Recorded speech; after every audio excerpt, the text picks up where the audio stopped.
Jaarmiyaaleen dargaggoota magaalaa Adaamaa duula tajaajila lammummaa gannaa sababeeffachuun mata duree gaarummaa hospitaalatti jedhuun dhukkubsattoota gaafachuun deeggarsa taasisaniif itti gaafatamaan liigii dargaggoota magaalaa Adaamaa dargaggoo Liifan Girmaa ganna kana hojii tajaajila lammummaa hedduu karoorfachuun hojjechaa kan jiran ta'uu himuun kana keessaas dhukkubsattoota gaafachuun isa tokkodha jedhan. Guyyaa irraa jaarmiyaaleen dargaggoota bulchiinsa magaalaa Adaamaa dhaadannoo gaarummaa hospitaalatti jedhuun sagantaa adda addaa qopheessuudhaan yeroo ammaa kan haala agartan kanaan namoota dhukkubsatootaan gaafachuudhaaf kan jiru jechuudha. Du'aatii haadholii hir'isuuf dargaggoonni dhiigaa arjoomaa jiraachuu kan himan dargaggoon Oliifan fuula durattis cimee kan itti fufu ta'uu dubbataniiru.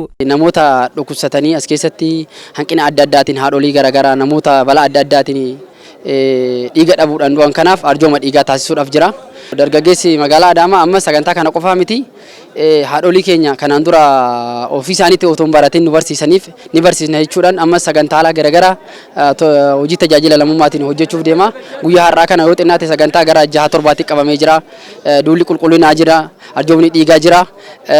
Barnoota geessota tajaajila lammummaa irratti dargaggoota kanaan ni jalqabsiisna. Itti gaafatamaan liigii dargaggoota paartii badhaadhinaa damee Oromiyaa dargaggoo Darajjee Abarraa tajaajilli lammummaa gosa hojii garaagaraa 42 irratti xiyyeeffatee kan gadi bu'e ta'uu himuun ganna kana gosoota hojii 14 irratti hirmaachuun hojjechaa kan jiran ta'uu dubbate. Tajaajilli lammummaa erga jalqabee haaraa miti bubbuleeraa keessattuu akka naannoo Oromiyaatti immoo adda wanni taasisu bara kana osoo hin ta'in waggoottan 5 darban labsiidhaan labsamee hojii kana dargaggeessi keenya uummanni bal'aan wal gargaarsa irratti hundaa'ee xiyyeeffatee wal gargaaraa kan jiru ta'uu isaati jechuudha.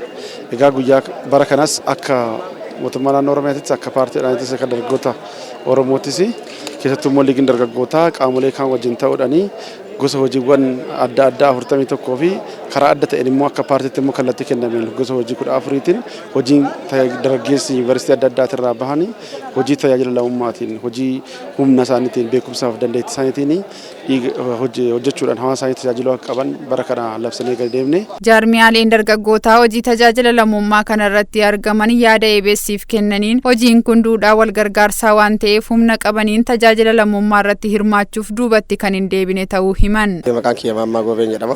Kutaa magaalaa Abbaa Gadaa Aanaa Odaarraan dhufe. Dargaggeessi magaalaa Adaamaa yeroo hundaa'u tololtummaa bifa garaagaraatiin hojjechaa turre. Guyyaa irraa kana mootu haadhota keenya dhibamanii sirriitti ciisan.